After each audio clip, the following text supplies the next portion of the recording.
Welcome back. Today we're making a strawberry Pop-Tart inspired cake. So growing up, I loved Pop-Tarts. I'd put them in the toaster, they'd get all warm and gooey, and it was just amazing. Strawberry was always my favorite flavor. Brown sugar was a close second, but it was never number one. So on this cake today, I made some really fun bright pink swirled cake layers using my favorite vanilla layer cake recipe. I'm frosting it with some classic American buttercream, and then I'm filling it with my favorite strawberry jam. As you guys can see, I'm piping a dam around the perimeter of the cake just to make sure that all that strawberry jam stays in place and doesn't seep out of the sides while I'm frosting. So I repeated this process with all 4 of my cake layers, and the recipe today that I'm using for the full cake can be found on Chelsweets.com. So if you want to recreate this, head over there and check it out. Once all my cake layers were stacked, I added a thin crumb coat around the cake to help just keep everything in place. Once I had smoothed it, I popped the cake into the fridge for about 10 minutes until it was just lightly firm to the touch, and I then began to work on adding my second, thicker layer of frosting. So I'm not showing the full smoothing process here, but if you guys are struggling with that or you want to learn how to get really smooth sides on your cake, I have a full tutorial up on my Baking Basics playlist, so I recommend heading over there and checking it out if you want to learn more. Since this is a Pop-Tart inspired cake, I wanted to make some mini Pop-Tarts to decorate with. So I'm using some pre-made pie crust here that I have let thaw for about 10 minutes, and I'm just rolling it out to get it nice and smooth. If you wanted to make your pie dough from scratch, you totally can. I'm just not a pie expert by any means, and since everything else is from scratch on this cake, I figured I'd take a shortcut on this.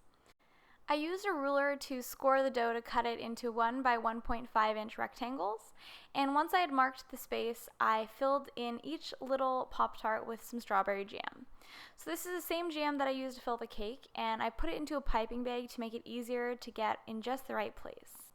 I used my second pie crust and placed this on top of all that jam, and I then cut out each little individual Pop-Tart.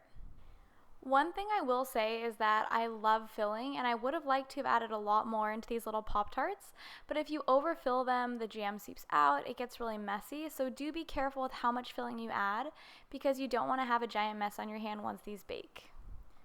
So after I had cut them all out, I spread them out around my cake board just so that I could score them and get them ready for the oven a little bit more easily.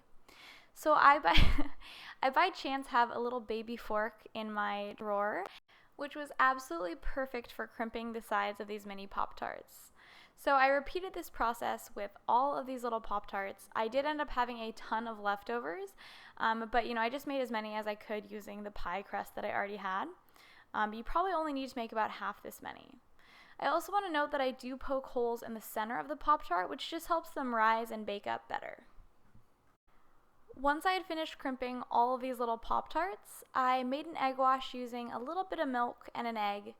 I mixed them together with a fork, and I then used a pastry brush to brush the egg wash onto each little Pop-Tart.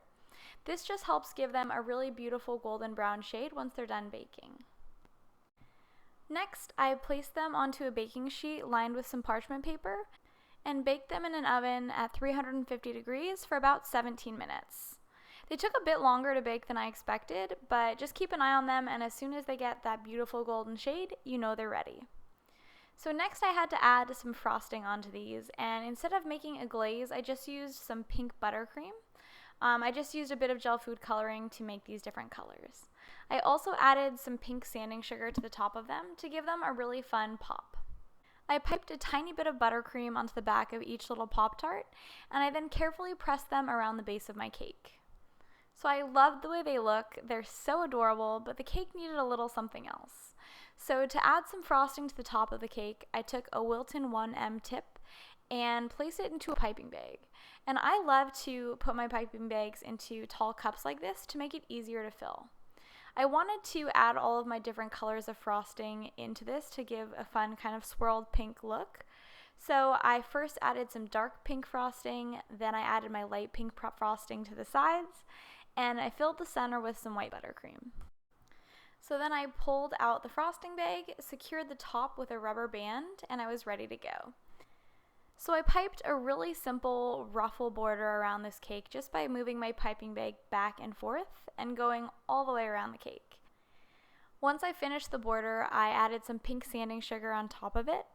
And then, of course, me being me, I wanted to add more sprinkles. And I had this really beautiful pink blend from Neon Yolk Shop. So I added that inside the border just to really take this cake to the next level. But that's where I stopped. That's it. And this is our finished strawberry Pop-Tart inspired cake. So the inside is so fun because we have those bright pink swirled layers. So I cut into it, and I love it because the jam is like kind of just starting to ooze out, and it really does remind me of a warm strawberry Pop-Tart with that strawberry filling. So thanks so much for watching. I hope you guys enjoyed this video. If you did, be sure to click the like button. And I'd also love to hear what your favorite Pop-Tart flavor is or was. I still think strawberry is number one, but I know there's a lot of other good flavors out there, and they've come up with a lot of new ones, so I'd love to get your thoughts.